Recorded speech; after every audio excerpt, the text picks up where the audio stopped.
What if Naruto had all tailed beasts? Part 2? Let's go! The tailed beasts were truly happy now, and were very happy to teach Naruto everything they could to make him happy too, since he did have a very rough childhood, and to start his life would be very difficult. But the worst part about it, Naruto doesn't even remember or understand most of it. The tailed beast did try to fill in some, but hadn't yet revealed the full story. It was quite dramatic, and could be traumatic for a child. One day, Naruto met Shisui Uchiha, training in the Forest of Death, honing his kunai skills. Naruto discovered for the first time a Sharingan in real life. It was incredible. Shisui could jump up, do flips through kunai, and those would hit each other, but all land in the targets. It was truly wonderful. He was incredibly powerful, especially for his age, and would perhaps be as strong as a Chunin, and if not that, then perhaps the strongest Genin ever. That'd be something. Naruto wasn't really sure how strong people were. Well, he had never met anyone other than tailed beasts, and obviously they're not human. So he was kinda dumbfounded at Shisui doing literally anything. Anything that Naruto wasn't taught, that is. Naruto obviously never met anyone, and most definitely didn't interact with someone his age. Just because most people honestly thought he was dead. I mean, a baby in the Forest of Death, yeah, it's cruel, but they saw what they did. What the baby did. They couldn't keep that thing in the village. And Naruto wanted to keep it that way. Not the dead part, but that people believe he's gone. It just saves him from a lot of trouble, and it was actually Kurama's idea. Naruto was taught to control his chakra and emotion, therefore not attracting anyone that could sense his chakra. Or bloodlust from the amount of tailed beast there is in him. I'm sure even a slip of emotion would tear up literally anyone. Or bloodlust from the amount of tailed beast there is in him. I'm sure even a slip of emotion would tear up literally anyone. And this secrecy led Naruto to become like a rock. Unnoticeable.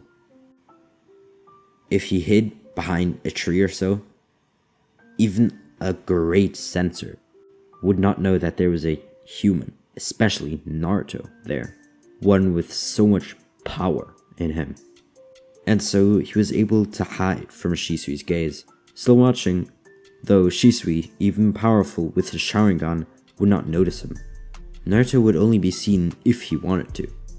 For now, he was too afraid to talk with Shisui. I mean, first human ever, and he seemed very powerful. What if he wanted to harm him? Now obviously Shisui didn't know anything, so he was not going to engage Naruto first. It was truly like no one was ever there. Though Naruto still got something from it. He asked the tailed beast about this Sharingan. Sure, he heard a few myths and legends, but nothing real. And when he asked that, all the tailed beasts looked at Kurama. He had the most experience with it. Not in a literal way that he has it as an ability, but he's been controlled by it many times. And in his lifetime, he's seen many Sharingan users come and go. The most recent and bitter one, Madara Uchiha, one of the most powerful Uchiha to ever face the earth, fighting the first Hokage, Hashirama Senju.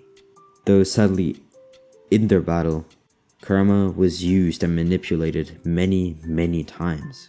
And that's a big reason why he hates humans so much. But when telling the story, Naruto started comforting Kurama, as if that would be helpful. I mean, a child, a human child, comforting a tailed beast. But for some reason, Kurama felt better. He had his family back now, and somehow they didn't all want to kill each other. Kurama explained that the Sharingan is incredibly powerful. It's a Dijutsu. Though, sadly, Naruto would not be able to harness this power. It was a family trait. a Kekkei Genkai as it's called, and so Naruto could not achieve it. It was impossible for someone who wasn't an Uchiha or perhaps Otsutsuki, but Naruto is far from that. And so that was perhaps a dream at most, not something for Naruto to harness. And whilst that was very upsetting to hear, he wouldn't let it go just now. Naruto wanted to hear all about these dojutsu, and found out that there are more of them. 3 major ones, to be exact. One which is more of a myth nowadays. But the other major one, except for the Sharingan, is the Eye of the Hyuga. Some people nowadays think that the Byakugan can rival or is even stronger than the Sharingan, though Kurama scoffs at it. He has seen the true power of the Sharingan, and so have a lot of the tailed beasts. Sure, they were never controlled by the Uchiha, but they know about the Sharingan. It's legendary. And if the Byakugan was truly that powerful, there would have been more powerful Hyuga. Especially nowadays, they're kind of pathetic, Kurama says. But what about the other one, you said? The other one, huh? It's a trait of the Otsutsuki. One from our father, you see. Imagine this, Naruto. An eye which has both the Byakugan and the Sharingan combined, with so much power you cannot believe. And not just that, Naruto.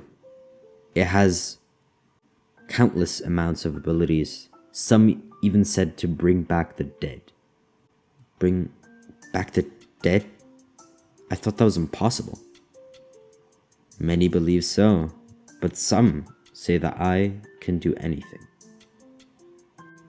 The legendary Otsutsuki Eye from the Sage of the Six Paths is practically boundless.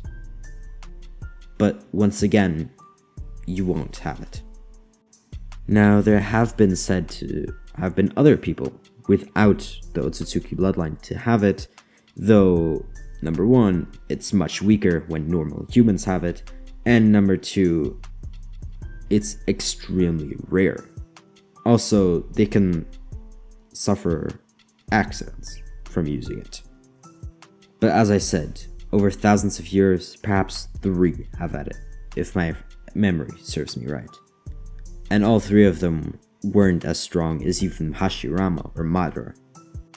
So relying on an eye that shouldn't belong to you, not gonna work. I see. Eye that does not belong to me, you said. Yes, Naruto.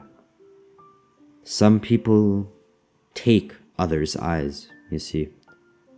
For example, in the Uchiha clan, it is, or used to be, for some members to be a practice to exchange their eyes. Ew! What? Why would you do that? Well, it can help. When 2 members unlock the Mangekyo Sharingan, exchanging their eyes, especially if they're family related close, then it can unlock the eternal Mangekyo Sharingan. Something I learned from Madara's thoughts when we were basically one. Sure, he controlled me, but that also allowed me to connect to his mind, see his memory, imagination, and thoughts. And so I learned a lot about the Uchiha. So ask me whatever you want, Naruto. I shall answer all of your questions. Thank you, Kurama, but I think that's enough for today. It's a little bit gross. I do agree, Naruto. And so Kurama and Naruto finished their conversation. But as you could imagine, Naruto wasn't that happy about it. Sure, he was happy, but not satisfied, if you understand. 2 incredibly powerful eyes, the Sharingan and the Otsutsuki Eye, that he forgot to take the name of. But it wouldn't really matter. He knows what he means in his own thoughts, and could just ask Kurama about it. But both of these Kekkei Genkai Dojutsu are completely unattainable for him. What would it bring to learn about them but never be able to use them? And that got him thinking. Perhaps he wasn't born with it, but what if he trains for it? And so he got to training. Training? How would he train his eyes, you might ask? Well, patience. First, he sat down and started meditating. He controlled his breathing, his thoughts, and chakra, and started channeling chakra into his eyes to perhaps get a reaction. But all he got was dizzy and fell asleep. The next day, he would try the same thing again. It didn't work. He didn't fall asleep or unconscious, but he did get very lightheaded and dizzy. The third day, he tried once more. This time, none of the sort from before, but he got a burning sensation in his eye, as if there was a literal flame in his head. A day later, he tried once more. This time, in front of a lake. He listened to the birds, to the animals drinking, to the trees and leaves, the light breeze on his hair. He listened, felt the earth, and controlled his chakra. Instead of just channeling his chakra purely into his eyes, he let it flow through like a system, like a river, a creek. Instead of damping it up all in one place, he let it flow freely. And yet, with that, still concentrated on his eyes. And then something magical happened. It didn't take crazy amounts of chakra, and yet his eyes started changing.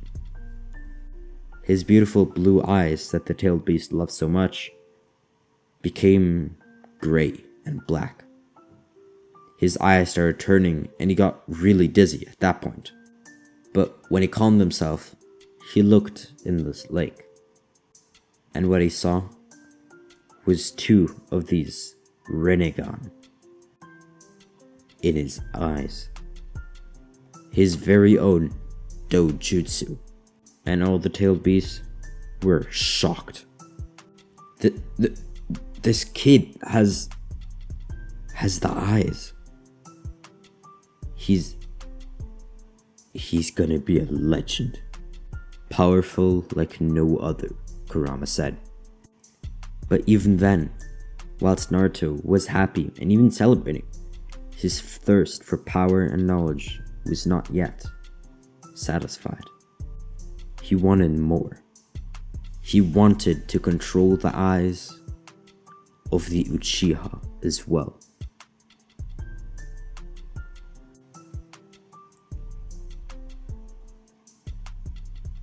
That's going to be it for today's video. Hope you enjoyed. Make sure to like, subscribe, and I'll see you in the next one. Peace!